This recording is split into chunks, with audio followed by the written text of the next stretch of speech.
Good day, everybody. How's it going out there? So, the time has finally come.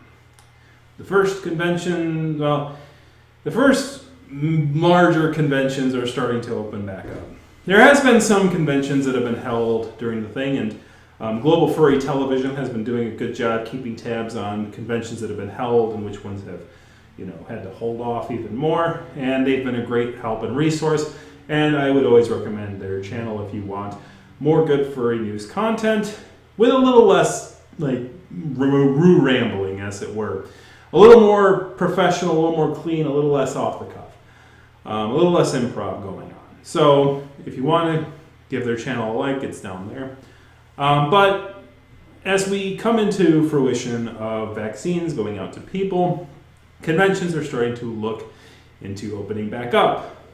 Most conventions doing so under some duress. Basically, the states that they reside in are like, we need business! Serious business. They're a bunch of ferrets. They want to ferret out things and they want to start a business, all right? They want to get the business going, because if business goes, then money flows, and if money flows, then taxes and revenue can be collected by the government, and things like that. The government is very much wanting to get businesses going. Businesses, of course, want to get businesses going. And so that sort of pressure for society to keep moving forward, to keep the show must go on, is there. And so as many people in the logistics and things have said, don't get if you're upset that this is happening, don't get angry at the people who run the events. They are just doing what they need to do in order to keep things going. And the problem is if they want an event, and on top of that, it's not even about sometimes closing the event, which has happened about twice now. Fur Affinity United and Fur Reality, which was a not young convention that was supposed to sort of come out for around the Halloween times, which had only had 1 year of operation before. For Reality is now in an indefinite suspension. So that's a second convention that sort of had to deal with not having a convention at all. Needless to say, it's a very difficult thing to deal with. COVID is somewhat related to it. And unfortunately, these conventions didn't have much of a chance to continue growing. But to those that have survived, the next few years are going to be the most trying years in this thing. Logistically, emotionally, many furs probably know somebody they've lost. Probably many furs know that they've been dealing with opportunities of their own lost. Whether it be whether it's lost lives or lost opportunities, they're dealing with a lot of stress, and now on top of this, they've got to deal with this. So, you can tell today some shenanigans have been going on, and because of those shenanigans, they're not really dealing it with as much candor as they used to anymore. They are really being serious. So let's go over what's happened. So, one of the first conventions, is Megaplex has made an announcement that they're going to be trying to hold events there in Florida, and Florida's always been doing the mayor Jaws thing. It's kind of funny when you're young, or even when you're an adult, looking at it 5 years ago, and you look at the plot of Jaws, where we gotta close the beach. There's a freaking human eater out there. There's a giant shark and it's going to eat people. And the mayor's like, yeah, we got to do business. This is our biggest weekend of the year. It's 4th of July weekend. We're not going to stop it for nothing. And then you look at the modern era and then you're like, oh, I guess that wasn't so far-fetched after all. I guess Spielberg in the 70s knew what he was talking about. The adults try to warn you. Sometimes you don't listen. Then you become an adult and then you're like, they were right the whole time. Now it's super believable that they would want the beaches open despite a man-eating shark that could kill people. Especially in Florida. Anyways, but yeah, so Megaplex has to deal with their thing. And so does Denver, Colorado. So if you go to their websites, they're going to have things that they are doing, and rules and and restrictions and things like that. There's going to you're probably going to want to print out a small little thing that tells you the rules and how to follow them. It's going to be tough for the attendees. The attendees are going to the people who are volunteering are probably going to become impatient, and then patience is going to attendees are probably going to become impatient first, and then the staff is going to become impatient, and then there's going to be that kind of thing. So if you do go, please try to do your best to keep others safe and do your best to be patient during these things. But we're going to go over the rules really quick, or at least one page of them. You can find the whole thing. But this was the big takeaway from Denver, which we need to talk about in order to talk about the thing you clicked on the story for, which is the person getting banned, or people, I should say. So we have here in bold, any staff and attendee will be required to be vaccinated and provide proof of vaccination. We are working with local, state, and federal requirements on what will be necessary to prove that vaccination has been completed. So many furries kind of read that first bold part but didn't read the second sentence, and then they're assuming that it's those cards that you get from the vaccine thing. This document really doesn't say that that's what's going to be used as identification or things. It's assumed right now that that's what's going to be used. And so, of course, people's reactions were based on that. For instance, these two individuals, Paradox and Silver Eagle, Paradox being like, oh, I got my vaccine like a while ago and I threw away my card, weeks ago. I didn't think it was going to be used as a certificate or certification. Welcome to America. We have these random things, and these random things are supposed to do something, and then we end up using them for something else. Welcome to America. Social security cards are not supposed to be used as a form of identification. Social security numbers are not supposed to be used as a means of identification. Social security numbers are not supposed to be used as a means of identification. Can you give me your social security number, please? No! They're not supposed to be used as a form of identification. But here we are. People use their social security numbers as a means of identification. So same thing with these vaccine certificates, right? Or vaccine reminders. Which is a good question. To me, the whole point of the vaccine cards was to remind you of you needing to get the second shot, and this is when you get the second shot, right? And then you show them the first card, and they're like, oh, here's when you got the first shot. Let me fill this thing out for the second shot. And my thought is did you get the Johnson & Johnson vaccine? If you did, please leave a description below. Was there a Johnson & Johnson card? Because you only need one. You were like Eminem. You only need one shot. Okay. To get everything and anything you ever wanted. So you only need one shot. Did you end up getting a card for that? And of course, Silver Eagle goes, well, these cards don't really have much security or much tie to the actual event or person. How could you really utilize that as a means of doing this? Now, when I went to get my first shot, I had to fill out another form that they took, and I also had to sign a thing in a New York database. So I think that's more than the card, whatever that database is going to tell people, that this person's been vaccinated yet or not. More so than this thing is, right?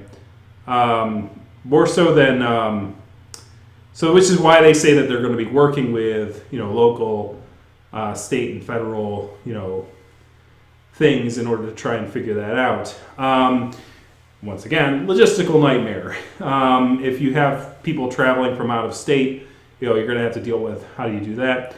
I noticed that there's no international thing, and obviously international travel is going to probably, I don't know if anyone overseas is crazy enough to even try going to a furry convention in America right now. I don't know if the craziness I don't know if anyone's that nuts outside of America, but if you are you going to try to go to American Convention this year? And if so, how? Obviously you guys can make your own nonfiction stuff and talk about like how this sort of thing impacted things. What works and what doesn't work. As I said, you're gonna have to be patient during these things, and people are gonna be writing down what works and what doesn't work. There's going to be fires to put out, but as long as we record the fires, and future furries, multiple generations, knock on wood, down the road, that have to deal with communicable diseases going crazy and causing a pandemic, might be able to do better next time. Hopefully that never happens in my lifetime. Hopefully it never happens in anyone's lifetime. But when there's a will, there's a way, and life always finds a way. Boy, do you hate being right all the time. Anyways, so there's also other items in here that are very important. Like, apparently they're going to somehow screen people on a daily basis. Like they say they're gonna screen staff and attendees daily with identification that they have been screened. So I don't know how they're going to do that. I don't know if they're going to have like ribbons that they're going to add to the bottom of your badge saying, hey, I got screened on Friday. Hey, I got screened on Saturday. Hey, I got screened on Sunday. And like if they're going to have people who are doing screenings standing in front of the panels or the things, or in the lobby or wherever, and then they would add a ribbon to your thing going, hey, here's your Friday ribbon, hey, here's your Saturday ribbon. That's probably what they're going to end up doing.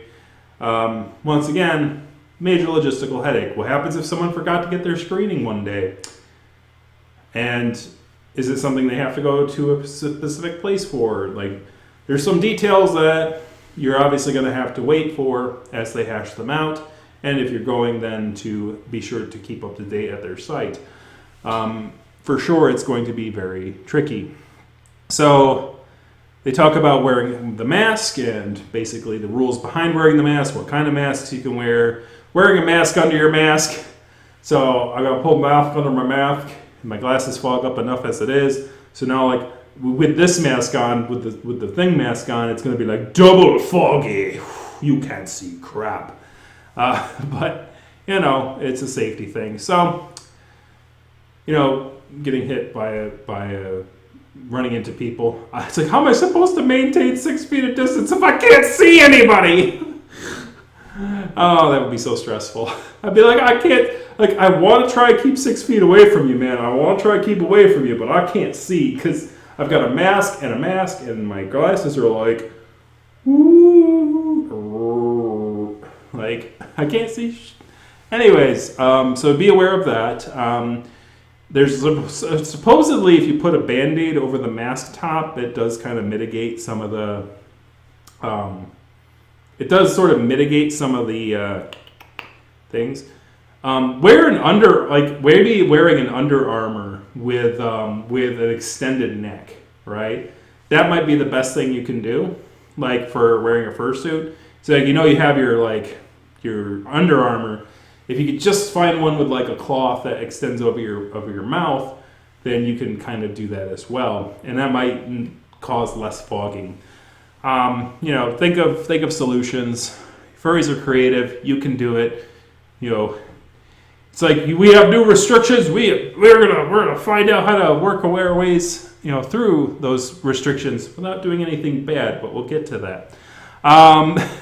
So we're going through the important stuff first, guys. This is important. Then you can get to the dessert, the just desserts, okay? So all spaces will be restricted to 50% capacity in a max of 500 people. I think that earlier on this document, check the links, they said that they're capping attendance, and I think the cap of attendance was 2,500, which is, I think, kind of equitable. Oh my gosh, it's been so long since I've looked at convention numbers. Oh God, I can't remember any of it. Ready or not, we're going back, are we? Oh man, ready or not, here we go again. But anyways, yeah, I'm gonna have to get back on that horse. Though I think I have a few years before attendance starts to return to its previous sentiments. But still, it's easier to keep track of things now than later. Get on that horse. Get on that horse and you ride it. Anyways, social distancing of 6 feet will be maintained in all spaces. That kind of thing. Theater style seating will be 6 feet apart. A lot of 6 feet, 6 feet, 6 feet, 6 feet. You want to stay 6 feet apart so you're not 6 feet under. That's a grim way of saying it, but it works. Theater style seating. Tables will allow for a 10-person capacity space 6 feet apart.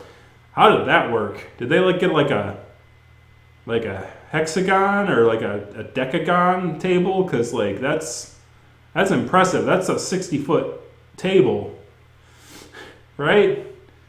That's to get 10 people to sit at a table 6 feet apart. That's a perimeter of 60 feet at least. That's a big table. Dancing is allowed in groups of 6, with groups 6 feet apart. All right. So, they did what they can, but it's what happens when you have 6 groups. You have groups of 6 feet apart, but then one person moves from one group, and then they do a square dance thing where one person's moving around.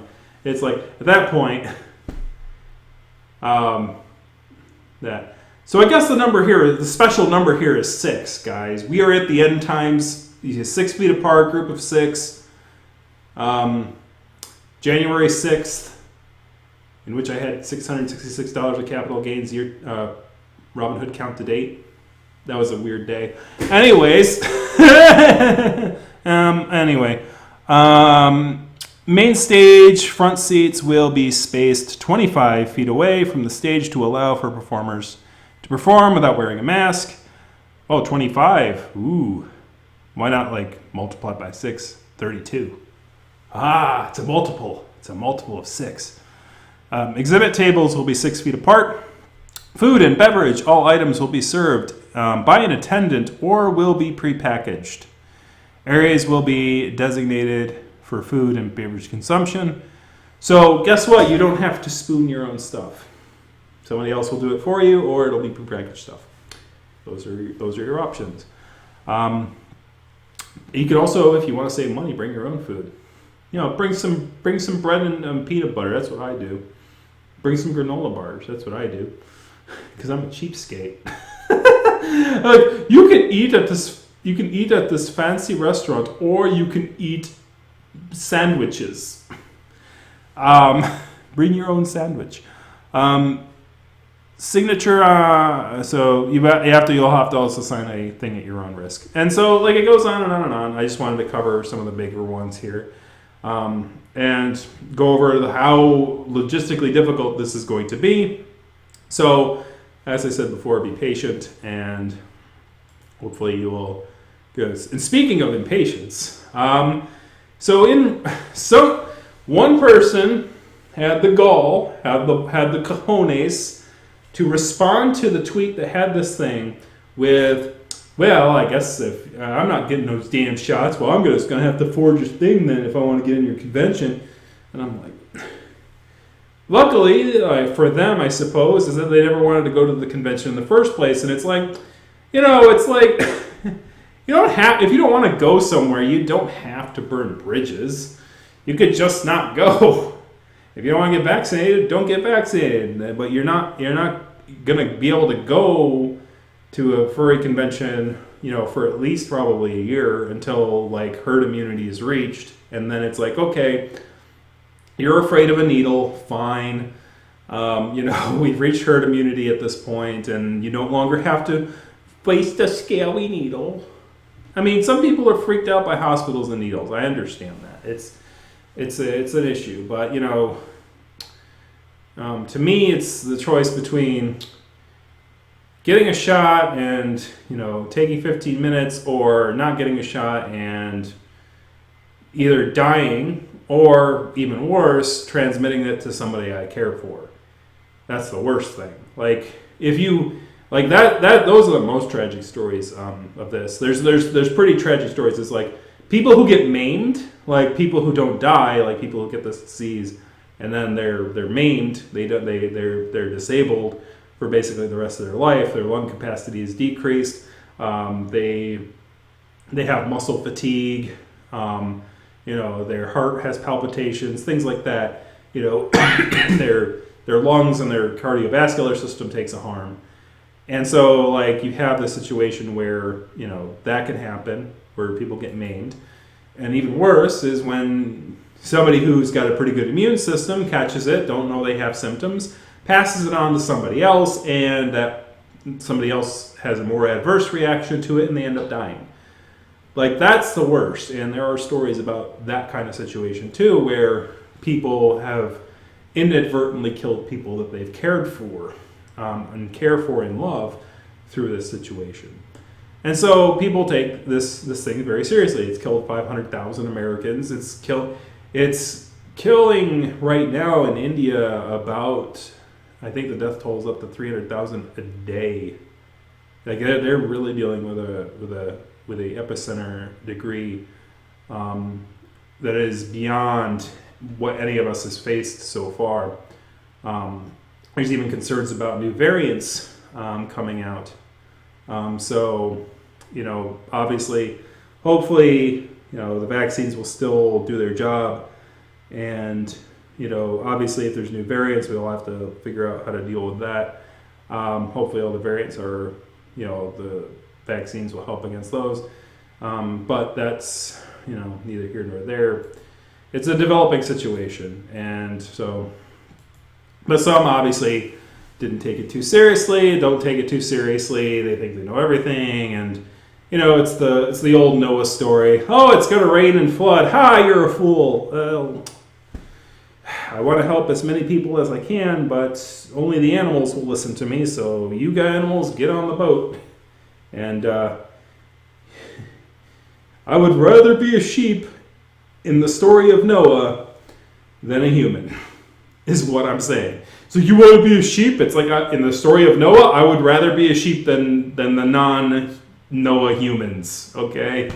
I'm just saying. And sheep, provide, things to humanity, and humanity tries to keep sheep safe because they provide, linen and cotton and things like that are valuable resources.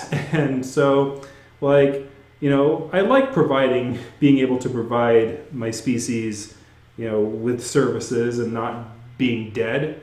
I would rather be a sheep than a dodo, is what I'm saying.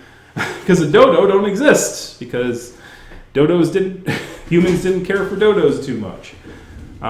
So that's all I'm saying. But do as you will. It's a free country. And people are free to do foolish things. Like one person saying that they were going to forge vaccine cards, which is where we have Denver saying, we are aware of the post on our recent announcement in which someone is attempting to endanger others by encouraging forging vaccine cards. We have acquired their real name from reputable sources. They are formally banned from our events. And when they say our events, it's probably from any Corgi LLC items, but basically Texas Furry Fiesta also decided to join them in that. I don't know who the person was exactly. They kind of removed their tweet and then they locked themselves behind closed spaces. Before I could get a chance to take what they said, but they were basically encouraging people to forge the vaccine cards in order to try to sneak their way into a convention unvaccinated. Which is, an issue. It's like, well, if everyone else is vaccinated, then there's going to be herd immunity, right? It's like, well, that's not quite how herd immunity works. Herd immunity is, a certain percentage of people are vaccinated. But if, enough people fake a vaccine, then you're going to have an opportunity for the thing to be a super spreader event, and that's not what they want. Because vaccines don't...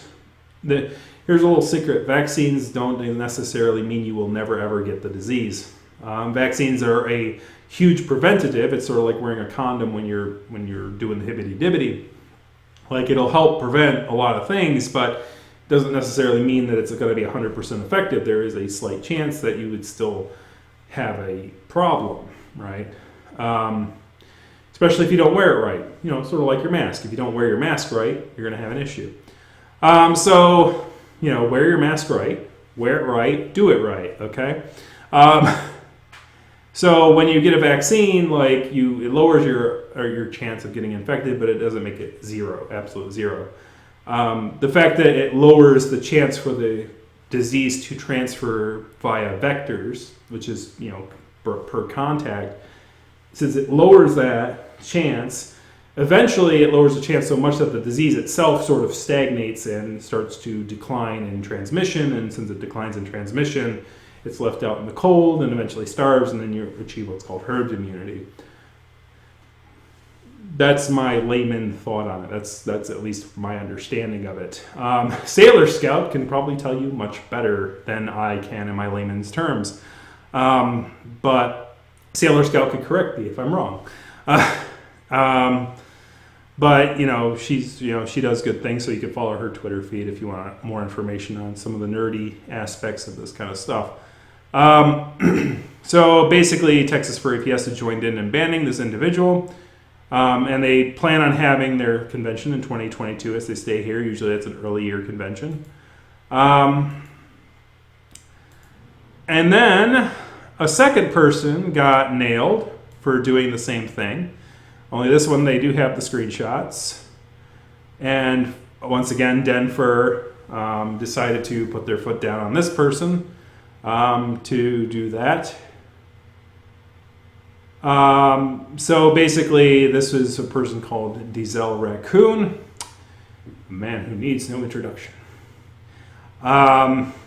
Basically, they said on their furry raider group that, hey, look, I'm going to try to. They alluded to forging vaccine cards, and so once again, Denver's like, well, we're going to respond to that, and no bueno, right? You're not coming in. So just be aware.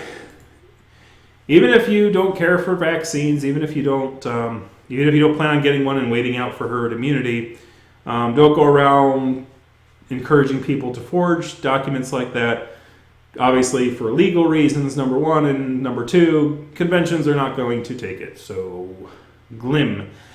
The reality is that conventions right now are their attendance is capped. It's not like they're trying to reach new high numbers and they're like, well, we're going to tolerate these people even though they agitate the heck out of us. You know, they're on vacation, they have a right to vacation, blah blah blah. There is going to be limited attendance because of the situation that we're in. And boards might be a little bit more persnickety about who they decide to let in, because if they're going to have if they're only going to be allowed to have 1,500 or 2,500 people show up instead of their regular 3,000 or 4,000, they're going to be a little bit more persnickety about like, hey, well, the staff wants to try to have them make a good time out of it, so they don't want to have to deal with problem children or people deemed as, things. So they're going to be a little bit more heavy-handed when it comes to going, you know what, we're done. We're done with the niceties and things like that. So just be aware about that. When I was growing up, the internet was kind of somewhat of a safer space to let out stupid thoughts and let stupid thoughts fly and share stupid thoughts amongst people. Not so much anymore, right? Everyone sees it, everyone's going to have judgments on it, everyone's going to pick at it. The behind closed doors sort of thing doesn't work anymore, because even if you do have private groups, people who, if your group is full of infamous people, there's going to be people who join your group and do that. And by the way, there's going to be people within that group who don't like other individuals within that group. That might leak information out, which happens to the raiders all the time. I guess, as they say, there's no honor among thieves. People are going to just go about and do that. So, that being said, that's why Dizelle got thing. And of course, Dizelle also got removed from Texas Furry Fiesta, but that is off topic for this thing, and this video is already long enough as it is. So maybe next time we'll talk about that situation. So Texas for a Fiesta ended up banning Diesel first, but it was not for the vaccines. As I said just before this, the internet has changed a little bit since I first was on it back in high school.